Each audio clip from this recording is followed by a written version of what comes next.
Hello everyone, this is budgiesRcool and you are currently watching my latest tutorial video in how to draw clothing folds. As you can see over here, I have drawn a base already. And the reason I draw a base is that it's easier to get your pose and anatomy to look right before you put the clothes on. Because if you just draw the clothes straight up without any of the other stuff, it's a little easier to mess up the anatomy and have a little mutant at the end of your drawing. Which, if you're going for the mutant look, that's completely fine. But, yeah. What I'm gonna do for this video is I will speed through drawing the majority of the clothing, and then I'll come back at the end and finish up certain areas that demonstrate the 5 different types of folding that I will focus on, which include just your typical bending, your bunching, stretching, draping, and twisting. And yup, I will talk to you in a little bit. See ya.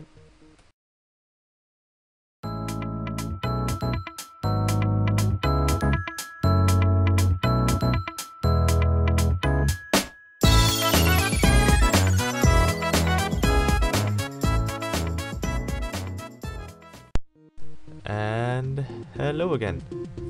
Just finished all that other stuff, and now we will talk about bending. I'm gonna demonstrate it over here at the elbow region. And the bending that I'm talking about is the kind where one part or side of the fabric will get scrunched up and the other side stays, I don't know, taut maybe.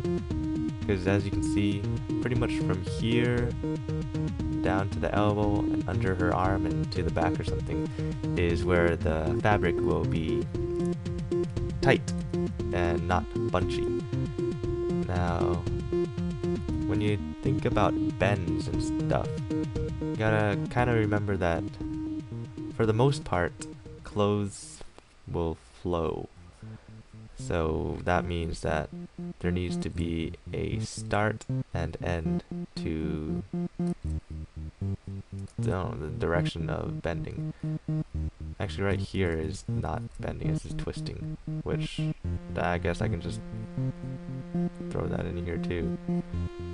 So usually at the a more neutral position would have her hand facing this way, but since it's over that way, that means we rotate it in this direction, which means that these little bend twist lines will follow.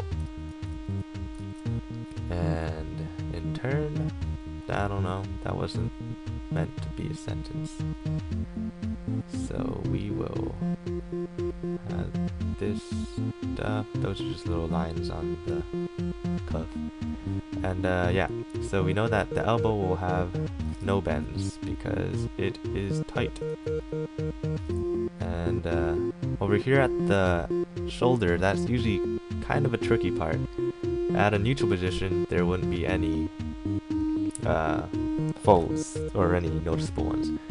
When your arm's completely down at the side, then you're gonna have things originating from the top of the shoulder, but when it's lifted like this a little bit, it'll originate from the bottom, so the armpit, because armpits are funny. And yep. The weird thing about this is it kind of conflicts with this, the elbow part, which makes this little no man's land of I don't have any folds happening. So that just stays blank, pretty much. And I'm going through the purse because I'm bad at planning and stuff. So there's that. Oh, that actually doesn't look very good, so I'm gonna try to, I don't know, just try to remember the just what's underneath. That's why there's that. I drew the person before the clothes. And I don't even, that's, I can finalize the lines during the outline process, which I'm pretty sure I'm just going to speed through for this video. You can watch outlining processes on some of my other tutorials.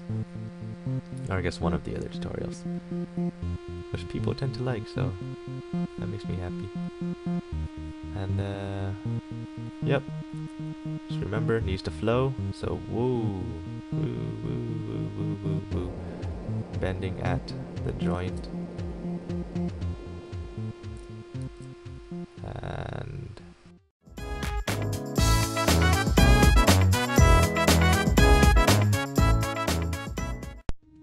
And we're back. Now here is where I talk about bunching. Buncha. It's pretty much just the same as bending, but instead of being only bent on one side, it's bent everywhere.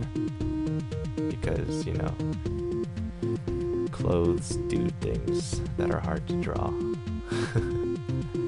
And thing about these, it's fairly rare that the line of bending will actually make it across the entire thing like that, and they'll tend to make little zigzag patterns. So that's just something that I've noticed. And yeah, get a lot of these V's. Did I say V already? Pretty sure I did. You get some of that inner tucked in stuff sometimes. Good thing to keep in mind is which side is more bent than the other one, so you'll have less creases on that side than you will on the other one. And yeah, I think that's really all I have to say about bunching. It's just a lot of lines, and just kind of work at it until it looks okay, or good if you're a perfectionist like that. Good. Well, that's a bit too thingy. Sometimes it looks a bit too what is this, methodical, and in those cases just throw in a couple of extra bends here and there. Then that'll kind of make it a little more realistic, because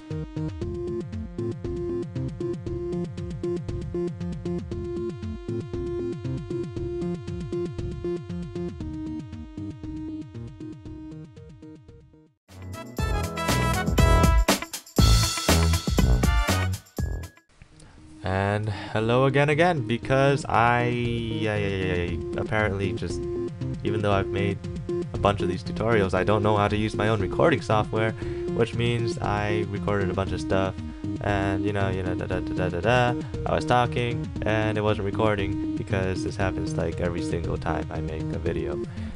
Anywho, that also happened last time, so let's just, you know, ooh, look at that, that's cool. Let's move this over here. Let's scooch that over there, because apparently, you know, my computer doesn't like it when I record stuff. Ugh. I'm sorry. Okay, there it is. And we will work around it, even though my theme is all weird now. Like all the borders are light blue. And yeah, I talked about giggling and stretching, because stretching happens over here because boobs and stuff, and then more stretching over here because they were making me nervous, so I looked at the wrist and the elbow. The stretchy, the fold lines go from peak to peak. Peaks because, you know, funny. And yeah, that's where that happens. Flowing fabric. I think that's, you know, pretty much it. I talked about the jeans. These are tight jeans, and tight jeans scare me a little. One other thing is even when they don't look like they're bent very much, just because of the nature of jeans, they kind of have like bends ironed into them when they're manufactured a lot of the times. So they'll have little creases anyways at the knees and crotch area. I also drew tassels because I like tassels, and I think that's about it. Did I say to go easy on the stretch lines? Because, you know, if you draw too many, it looks weird. And if you actually look at something that's stretched out, you can only pretty much see that it doesn't necessarily overlap, so you're not supposed to get sharp lines like these. It's pretty much just telling you where the shading is going to go later. And